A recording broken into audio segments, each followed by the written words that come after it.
I'm Steve Shuttle with Sea Island Forge. Today I'm going to be going over some accessories, tips, tricks, and safety features of our kettles with you. If you have any further questions, our owner's manual is always a good resource to go back to.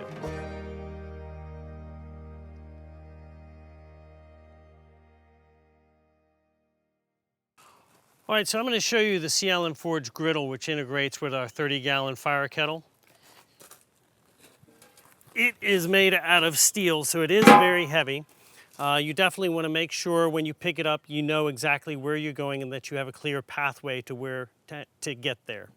If you look at the underside of the griddle, I've got this V-shaped baffle right here. That is designed to make my top more rigid, but more importantly, it's designed in order to be able to help you create temperature zones on your top. Push your coals all the way to one side, and that way you'll create the temperature zones. I've been able to get 300 degrees difference from left side to right side. So your griddle sits on the lip of the kettle. It does not sit all the way down on the lip. You've got this gap right here, and that allows your fire to be able to breathe. And then the back half is open, so you can always tend to your fire. You can also use that opening to help you push the coals to one side to generate those temperature zones. The back side of the griddle, this portion right here is called the shovel lip.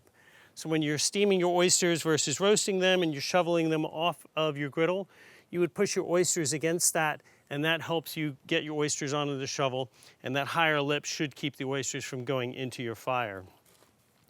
Another accessory we have is the heat dome that you can use with your griddle. So let's say you're cooking a steak and you want to roll a little bit more smoke over the top of it, create a little bit more of an oven effect. You can use your heat dome to help you do both of those.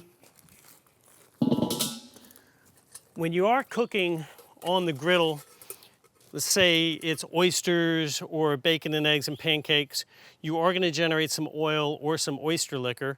We make this little galvanized bucket with an S-hook, and that actually clips right onto the griddle, right under the spout. That spout helps you be able to remove those liquids from the griddle top, and it's also a convenient little area for you to, when you're cleaning it, to get all of the stuff off your griddle.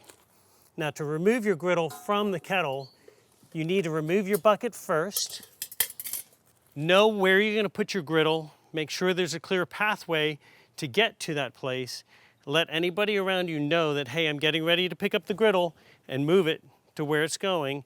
And then because it is hot metal, you definitely want to make it a two-person lift.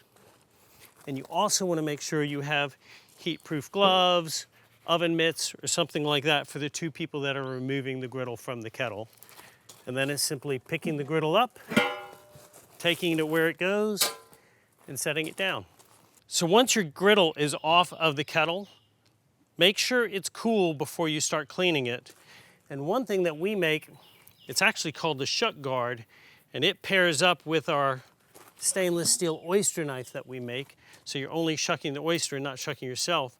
But this stainless steel chainmail is amazing for cleaning cast iron and for cleaning your griddle and getting all the food debris off of it before you lightly wash it with soap and water. And then you always want to re-oil it before you store it.